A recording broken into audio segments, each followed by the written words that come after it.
शरीर सावधान हो जाए। ओम नमस्ते नमो अरहंताणं नमो सिद्धाणं नमो आयुर्वेदाणं नमो वज्रायाणं नमो योगे सविसारम्। मंगलं भगवान् वीरो मंगलं कौतुकमणि मंगलं कुंडकुंडात्यो जयधर्मोऽस्तु मंगलम्। सर्वमंगलमांगल्यं सर्वकल्याणकारिकं प्रधानं सर्वधर्माणां जयं जयतु शासनं जयं जयतु शासनं। लगभग हमारी चर्चा 2 हफ्ते से बालगोद एक पाठ वाला जो भाग 1 था उस पर चल रही थी और वो कल पूर्ण हो गई थी, तो हमने उस पर चर्चा कर ली। आज बालवत 2 भी नहीं है हमारे पास, तो थोड़ा उस पर रिवीजन आज कर लेते हैं और जितना होगा स्टार्ट होगा। एक है, एक यहाँ पे भी है, 2-4 ही है, तो पहले थोड़ी सी चर्चा उस पर भी कर लेते हैं कि बालवत भाग 1 में कितने पार्ट थे?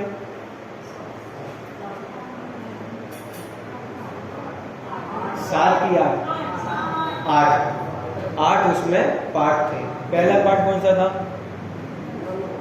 रणमुकार महामंत्र का। दूसरा पार्ट चत्तारी मंगल। तीसरा तीर्थंकर भगवान। चौथा देव दर्शन। 5वां जीव अजीब।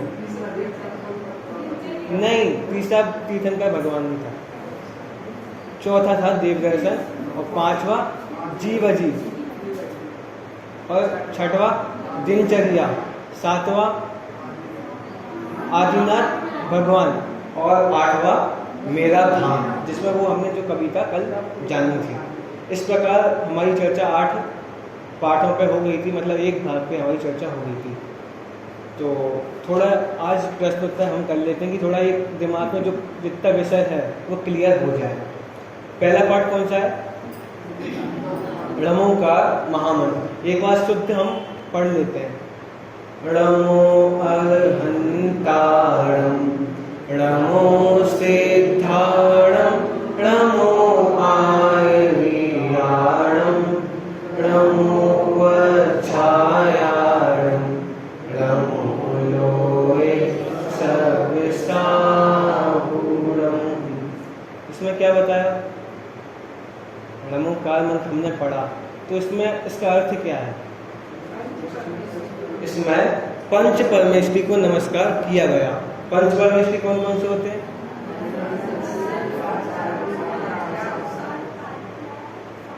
आप बोलोगी? फिर से बोलो।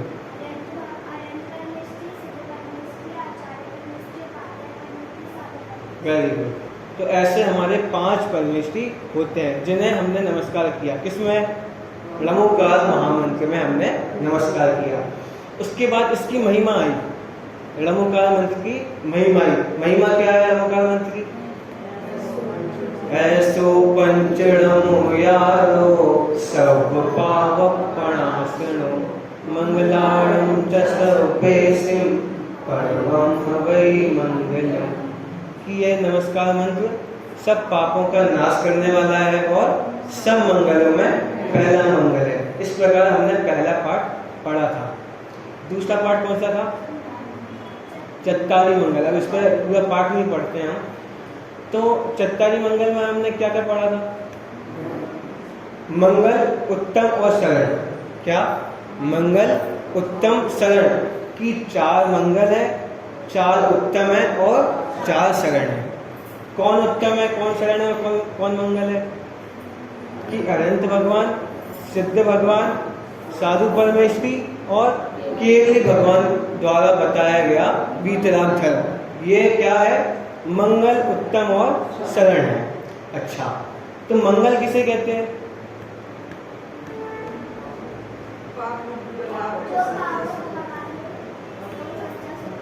हाँ, जो पापों को गलावे और सच्चा सुख उत्पन्न करे उसे मंगल कहते हैं। उत्तम किसे कहते हैं? लोक में जो सबसे महान हो उसे क्या कहते हैं? उत्तम कहते हैं। क्या? लोक में जो सबसे महान हो उसे उत्तम कहते हैं। और शरण किसे कहते हैं? शरण सहारे को कहते हैं। तो ये मंगल उत्तम शरण कौन है? ये जो चार, कौन? अनंत, सिद्ध, साधु और उनने जो धर्म बताया है वो क्या है? मंगल उत्तम और शरण है। ऐसा हमारा दूसरा पाठ हुआ। तीसरा पाठ क्या है? तीसरा पाठ क्या था? तीर्थंकर भगवान। तो जिसमें हमने सबसे पहले क्या जाना था कि भगवान किसे कहते हैं। क्या कहा कि भगवान किसे कहते हैं, हमने ये सबसे पहले जाना था। तो भगवान किसे कहते हैं? जो वीतरागी और सर्वज्ञ होते हैं उन्हें भगवान कहते हैं। तीर्थंकर नहीं, भगवान कहते हैं। अच्छा, वीतरागी किसे कहते हैं? जिनका राग द्वेष नष्ट हो गया। क्या कहा? जिनका राग और द्वेष नष्ट हो गया, मतलब जो परम सुखी हो गए, पूर्ण सुखी हो गए, उन्हें क्या कहते हैं? वीतरागी कहते हैं। और सर्वज्ञ किन्हें कहते हैं? जो सब कुछ जानते हैं। क्या कहा? जो सब कुछ जानते हैं, जो लोकालोक को जानते हैं, उन्हें सर्वज्ञ कहते हैं। अच्छा, तो भगवान कितने होते हैं? तो भगवान 24 नहीं होते? बात समझ में आई कि भगवान अनंत होते हैं और तीर्थंकर 24 होते हैं। अच्छा, तो तीर्थंकर किसे कहते हैं? तीर्थंकर किसे कहते हैं? पहला पॉइंट क्या था उसका? जो धर्म तीर्थ का उपदेश देते हैं। क्या कहा? जो धर्म तीर्थ का उपदेश देते हैं। दूसरा पॉइंट, समव शरण आदि विभूति से युक्त होते हैं। क्या? समव शरण आदि विभूति से युक्त होते हैं। और लास्ट पॉइंट, जिन्हें तीर्थंकर नामकरण नाम का महापुण्य का उदय होता है, उन्हें क्या कहते हैं? अब ये परिभाषा तो हमें याद होनी चाहिए। क्यों? अब कोई हमसे पूछे कि आपके भगवान 24 हैं, तो आप उनसे कहोगे कि नहीं, हमारे भगवान तो अनंत है, तीर्थंकर तो हमारे यहाँ 24 होते हैं। तो पूछेगा वो तीर्थंकर किसे कहते हैं, फिर आप क्या कहोगे? अब आपको आते ही नहीं हो, आपको परिभाषा पता ही नहीं होगी, तो आप क्या कहोगे? तो हमें ये परिभाषा तो याद होनी चाहिए, क्योंकि सिर्फ 3 पॉइंट है। पहला पॉइंट क्या है कि जो धर्म तीर्थ का उपदेश देते हैं। दूसरा पॉइंट, समव शरण आदि विभूति से युक्त होते हैं। और आखिरी वाला, जिनको तीर्थंकर नामकरण नाम का महापुण्य का उदय होता है, उन्हें क्या कहते हैं?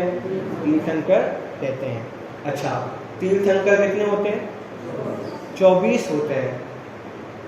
सबको नाम याद है? पक्का पक्का पक्का? चलो, पहले कौन से?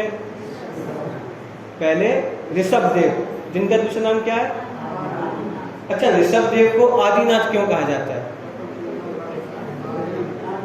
हमने पहले अभी जो परसों पाठ चला था आदिनाथ भगवान का, उसमें पढ़ा था कि इनको आदिनाथ क्यों कहते हैं? क्योंकि ये प्रथम तीर्थंकर है, इसलिए इन्हें क्या कहते हैं? आदिनाथ कहते हैं। पहले कौन से? ऋषभ देव या आदिनाथ। दूसरे अजितनाथ। तीसरे संभवनाथ। चौथे अभिनंदननाथ। पांचवे सुमतिनाथ। छठवें पद्म प्रभु, प्रभु नहीं, पद्म प्रभु। सातवें सुपार्श्वनाथ। आठवें चंद्र प्रभु, प्रभु नहीं, चंद्र प्रभु। नौवें सुविधिनाथ, पुष्पदंत, मतलब 2 नाम है उनके, सुविधिनाथ और पुष्पदंत। 10वें शीतलनाथ भगवान कहाँ के? कहाँ के? उनका 4 कल्याणक जो शीतलनाथ भगवान के कहाँ पे हुए थे? हमारी नगरी में हुए थे। ये भी इस काल का दोष है। क्या कहा?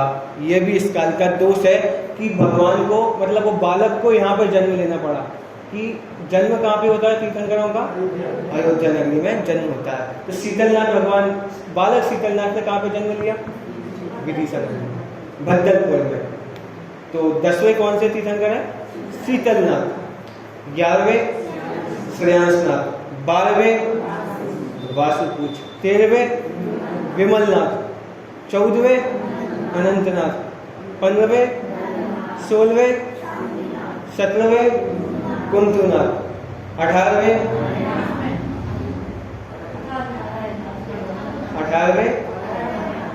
19वें मल्लीनाथ, 20वें मुनीश्वर, 21वें, 22वें, 23वें, 24वें। सबको पक्का है इतना? अच्छा, 8वें कौन से? 12वें,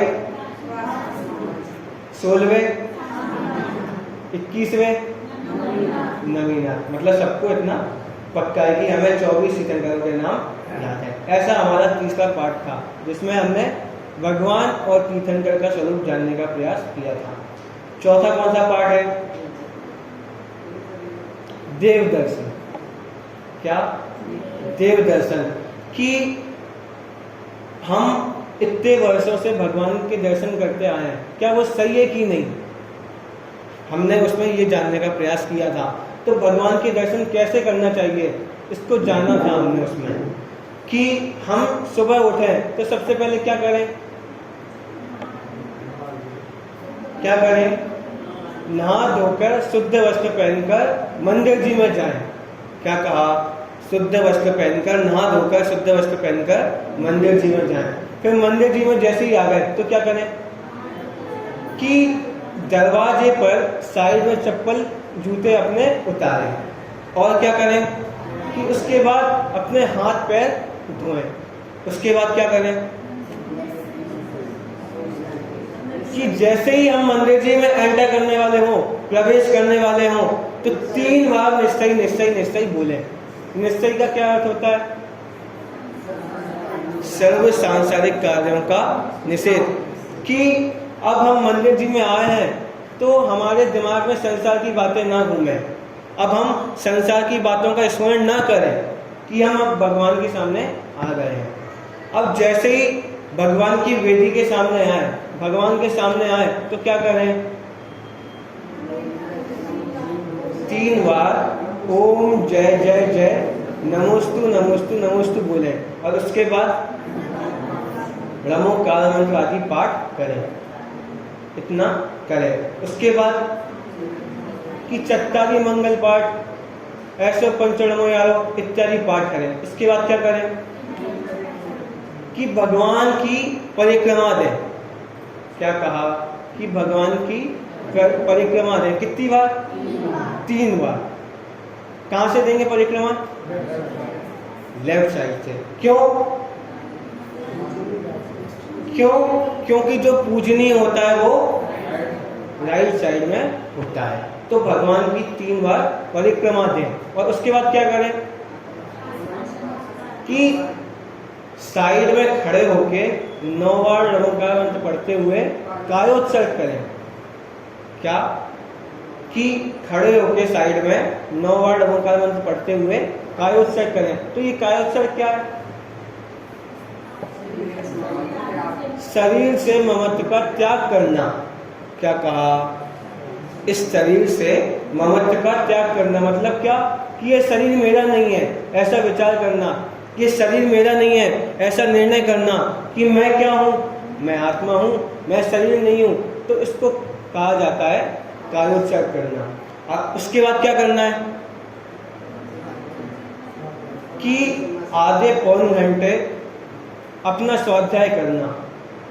उसमें लिखा था ऐसा कि आधे पौन घंटे अपना शास्त्र अभ्यास करना।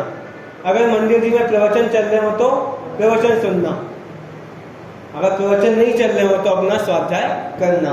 उसके बाद क्या करना?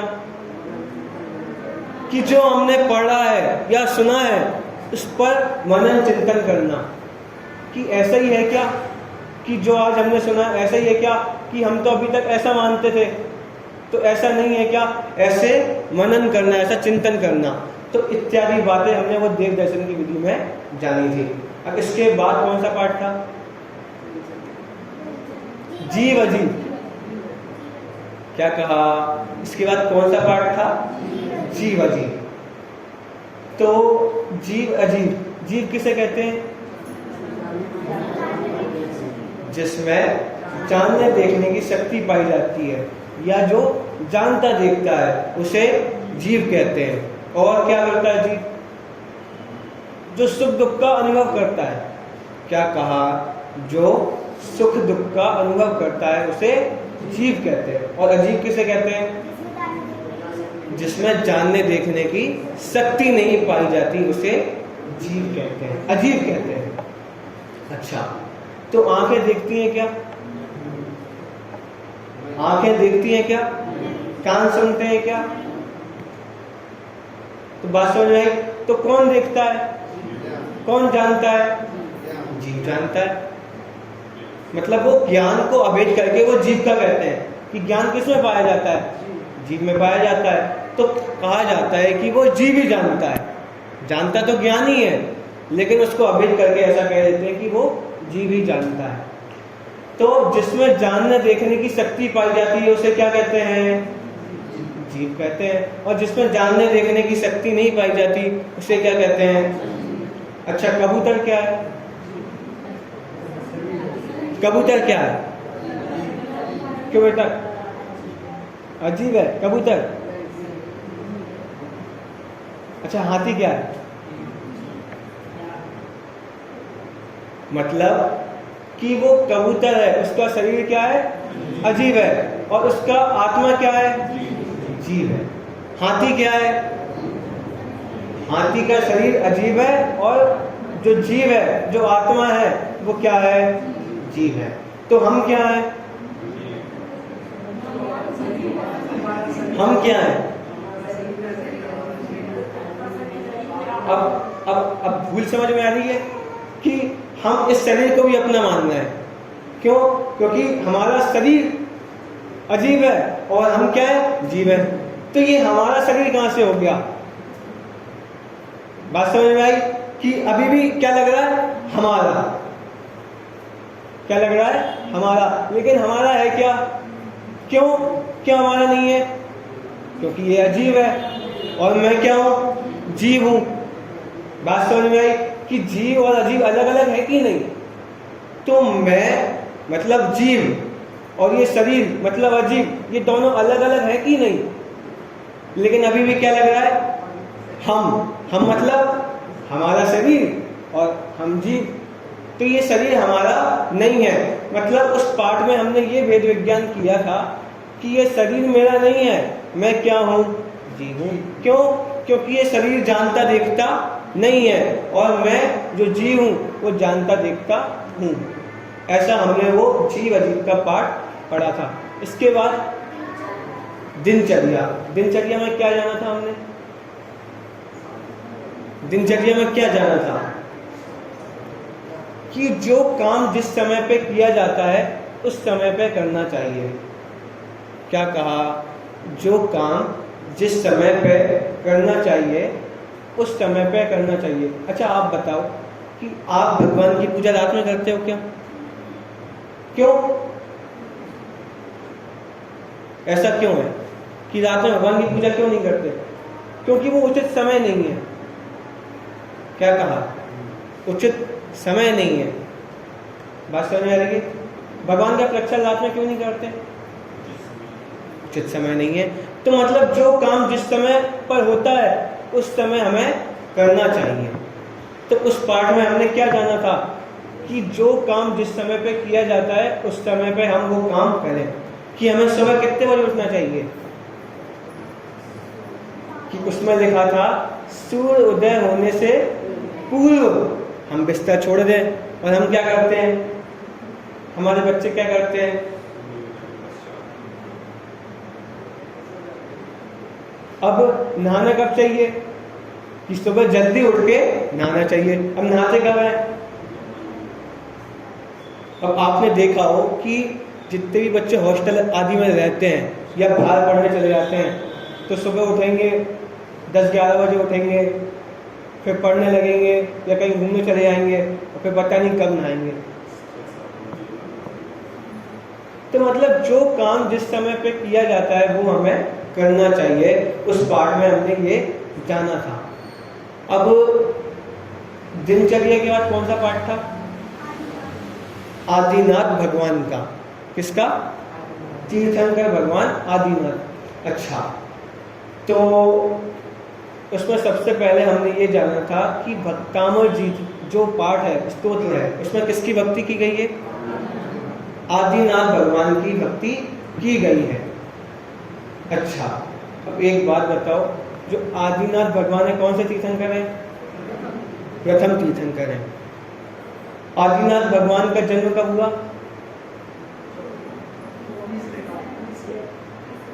आदिनाथ भगवान का जन्म कब हुआ? एक प्रश्न समझ में आ रहा है क्या कह रहा हूं मैं? हाँ, कि भगवान का जन्म नहीं होता। क्या कहा? कि भगवान का जन्म नहीं होता, भगवान बनते हैं, भगवान जन्मते नहीं है। क्या कहा? भगवान बनते हैं, भगवान जन्मते नहीं है। तो बालक ऋषभदेव का जन्म कब हुआ था? तीसरे काल में उनका जन्म हुआ था। अच्छा, कहाँ पे जन्म हुआ था? कहाँ पे जन्म हुआ था? अयोध्या नगरी में बालक ऋषभदेव का जन्म हुआ था। कौन के गर्भ में? कौन के गर्भ से जन्म हुआ था? माता मरु देवी के गर्भ से जन्म हुआ था। उनके पिता का नाम क्या था? नाभि राय। राजा नाभि राय उनके पिता का नाम था। जन्म कहाँ पे हुआ था?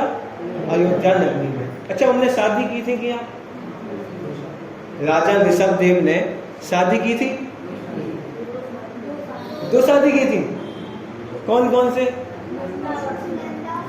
नंदा और सुनंदा से। तो शादी की थी तो बच्चे भी होंगे पक्का। तो उनके बच्चे भी थे। कौन कौन? नंदा से भरत चक्रवर्ती आदि 100 पुत्र और एक बेटी, ब्राह्मी नामक एक बेटी। और सुनंदा से बाहुबली और सुंदरी नामक एक बेटी हुई थी। क्या कहा? कि नंदा से कौन कौन? भरत चक्रवर्ती आदि 100 पुत्र और एक ब्राह्मी नामक बेटी थी। और सुनंदा से कौन थी? कौन थे? एक बाहुबली और एक सुंदरी नामक बेटी। अच्छा, तो नंदा का दूसरा नाम क्या था? कल बताया था आपको। नंदा का दूसरा नाम था यशस्वती। कि जो आदि पुराण में जिसका उल्लेख आया तो उसका नाम का उल्लेख नंदा नहीं आया, यशस्वती आया। क्या कहा? कि नंदा नाम का उल्लेख नहीं आया। क्या नाम का उल्लेख आया? यशस्वती नाम का उल्लेख आया।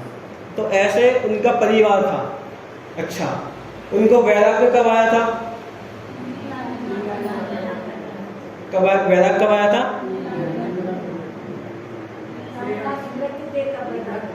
नीलांजना की मृत्यु देखकर उन्हें वैराग्य आया था। मतलब वो नीलांजना की मृत्यु देखकर उन्होंने दीक्षा ली थी।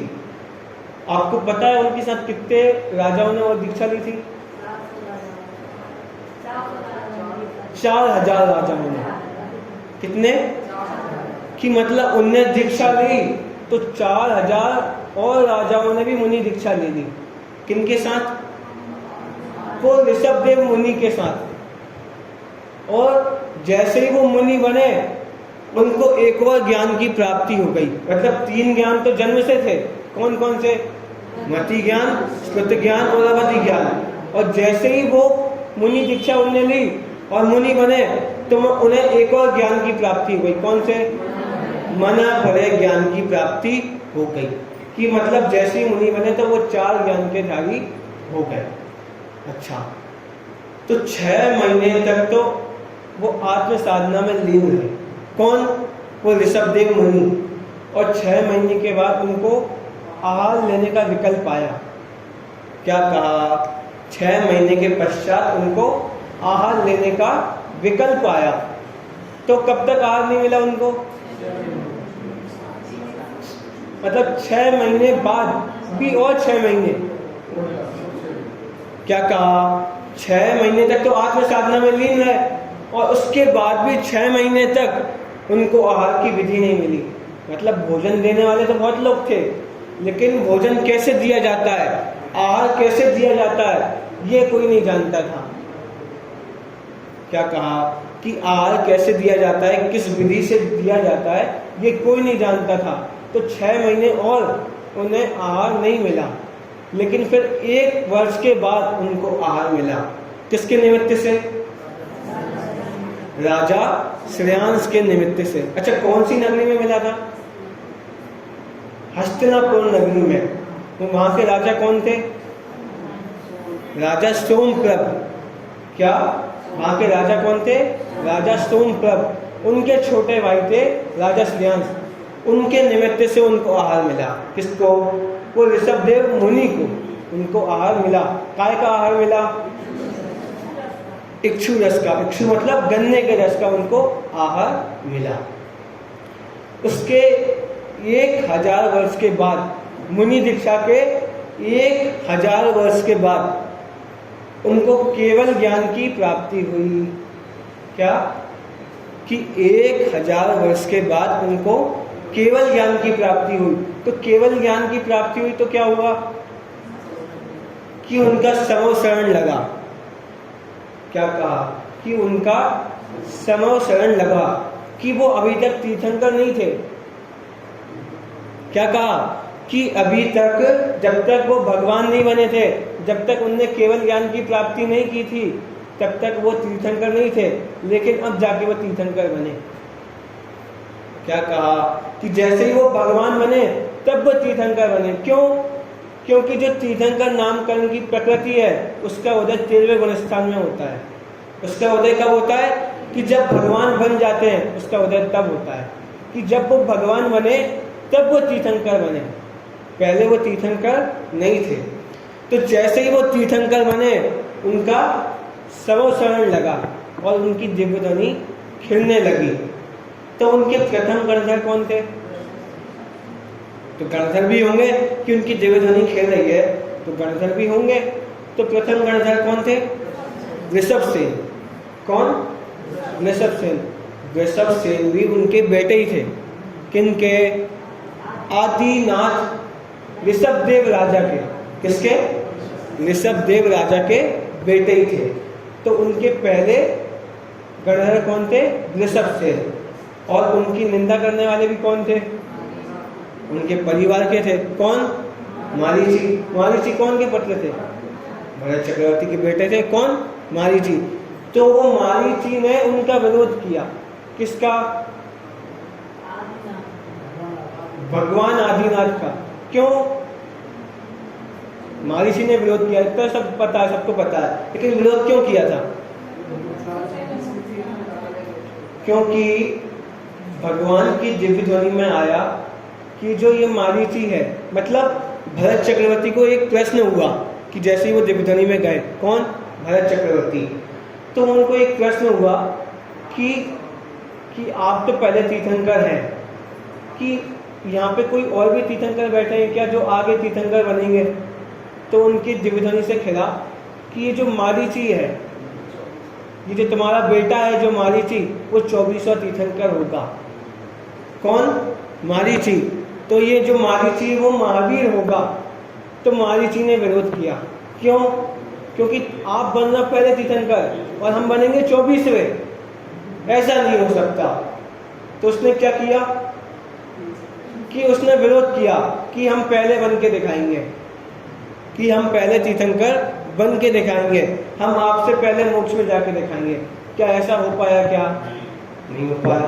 क्यों?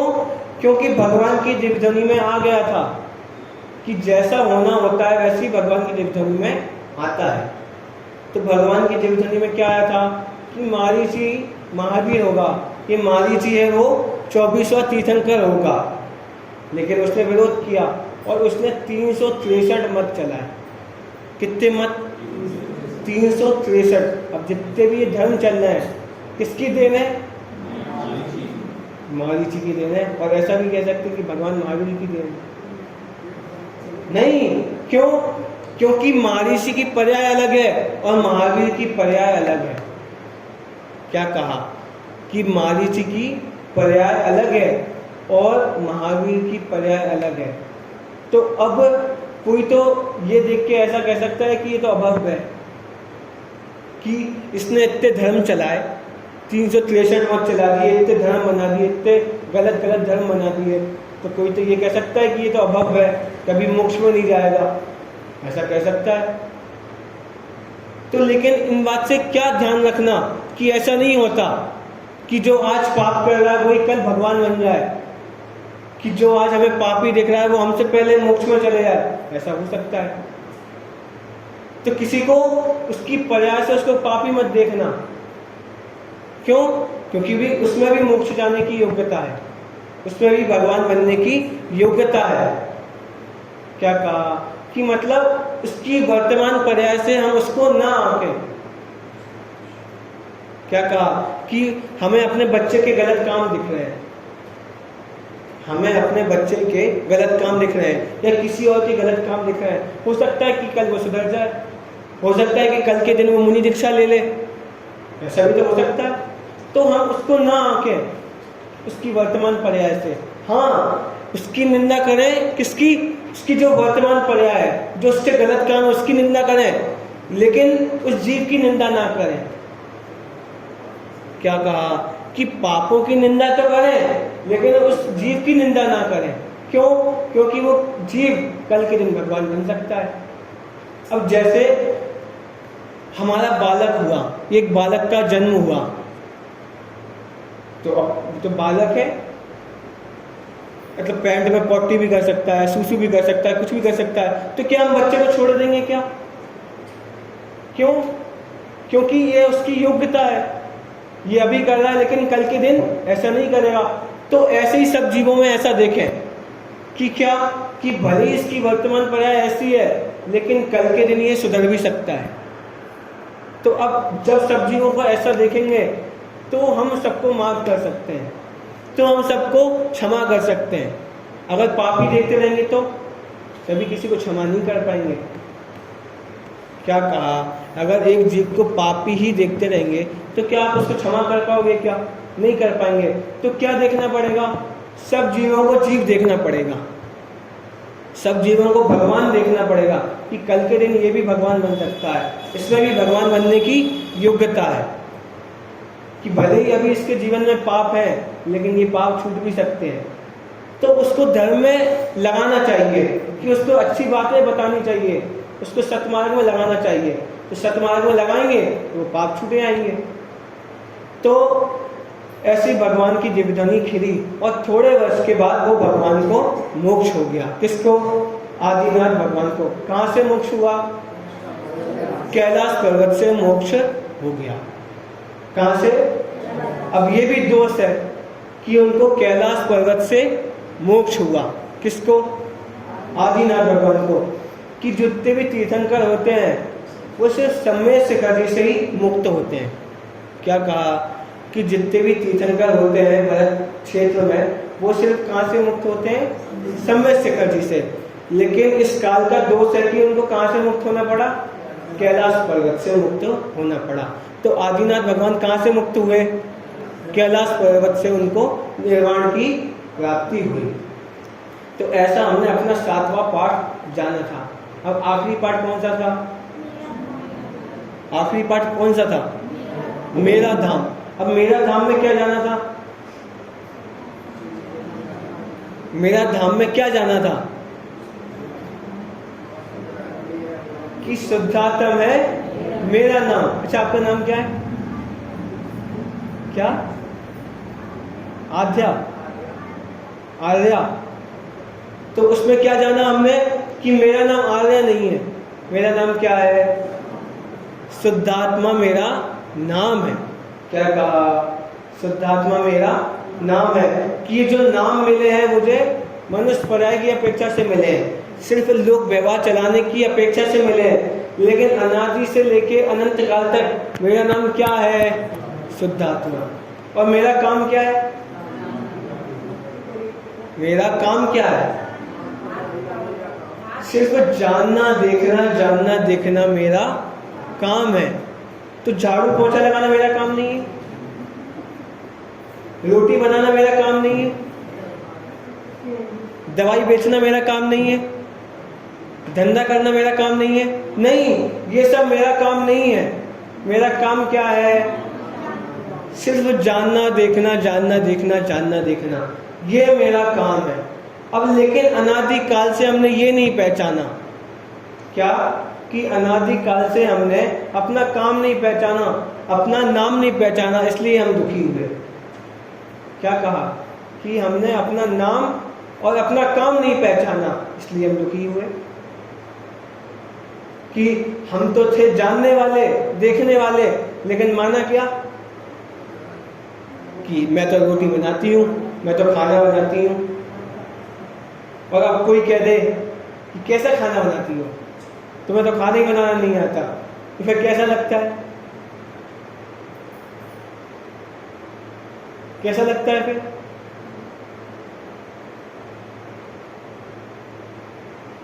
बात समझ में आई? तो मतलब हमने अपना काम वो जाना, तो इसलिए हम दुखी हुए। लेकिन हमारा काम क्या था? जानना देखना हमारा काम था। और हमारा धाम क्या है? हमारा धाम क्या है? मुक्तिपुरी है मेरा धाम। कि मुक्तिपुरी भी कहाँ पे होती है?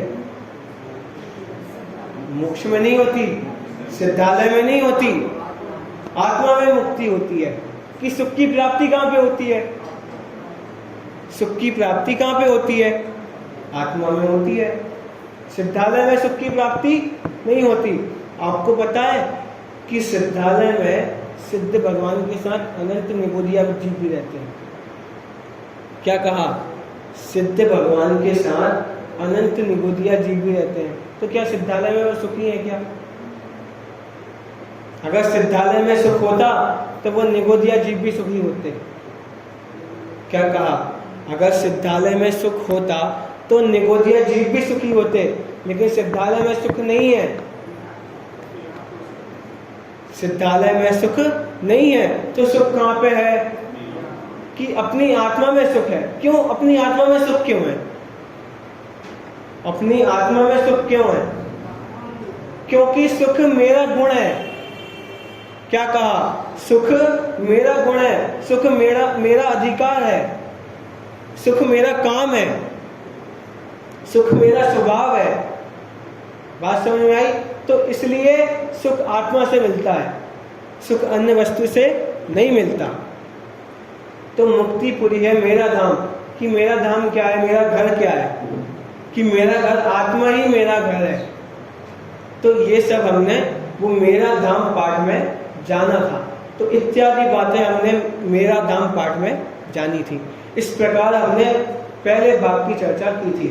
लगभग 5 मिनट शेष है, तो हम देव स्तुति एक बार पढ़ लेते हैं। हो सकता है कि आप में से सबको याद हो या याद ना हो, तो मैं यहाँ से पढ़ता हूँ, आप सभी दोहराइएगा। चलिए। वीतराग सर्वग हितंकर, मैं यहाँ से पढ़ूंगा, आपको दोहराना है, ठीक है? वीतराग सर्वग हितंकर, भविजन की अब पूरो वास, ज्ञान भानु का उदय करो मम, मिथ्यात्म का होए विनाश, जीवों की हम करुणा पाले, झूठ वचन नहीं कहे कदा,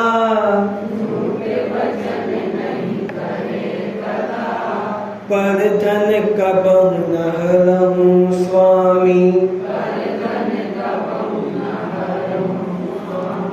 ब्रह्मचर्य व्रत रखे सदा, कृष्णा लोभ न बढ़े हमारा, कृष्णा नहीं कृष्णा, क्या कृष्णा, कृष्णा लोभ न बढ़े हमारा, तोष सुधा नित पिया करें, श्री जिन धर्म हमारा प्यारा,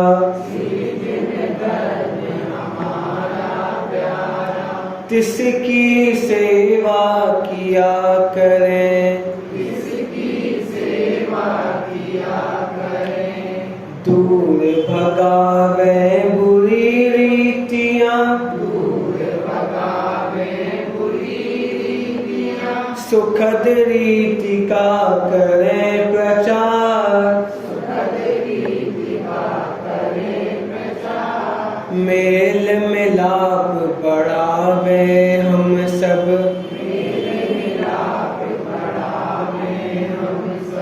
धर्मोन्नति का करें प्रसार, सुख दुख में हम समता धारें, रहें अचल जिमि सदा अटल,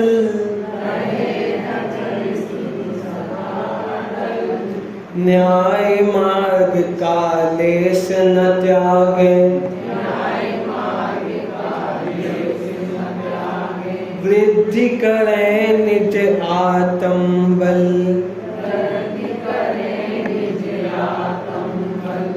अष्ट कर्म जो दुख हेतु हैं, तिनके क्षय का करें उपाय,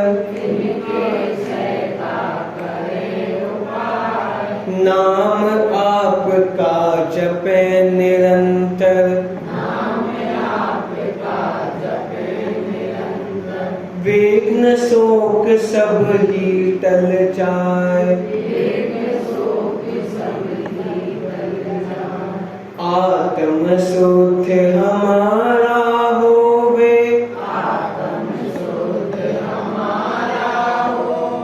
पाप मैल नहीं चढ़े कदा,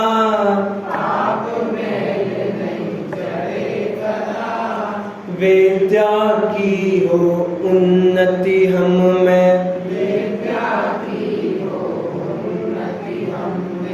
धर्म ज्ञान बढ़े सदा,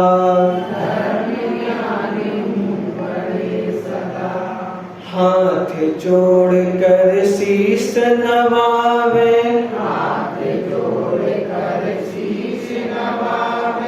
तुमको भविजन खड़े खड़े,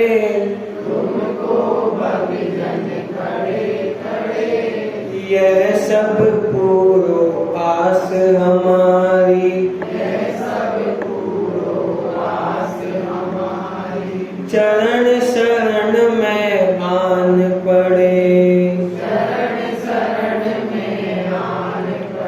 इस प्रकार हमने देव स्तुति का पाठ किया, इसकी चर्चा हम कल करेंगे। उससे पूर्व यहाँ पे बगल में एक संकल्प पाठ है। क्या? इससे पूर्व एक संकल्प पाठ है। उससे पहले हम कल उसका पाठ करेंगे और उसकी चर्चा भी करेंगे। तो उससे चर्चा हम कल करेंगे।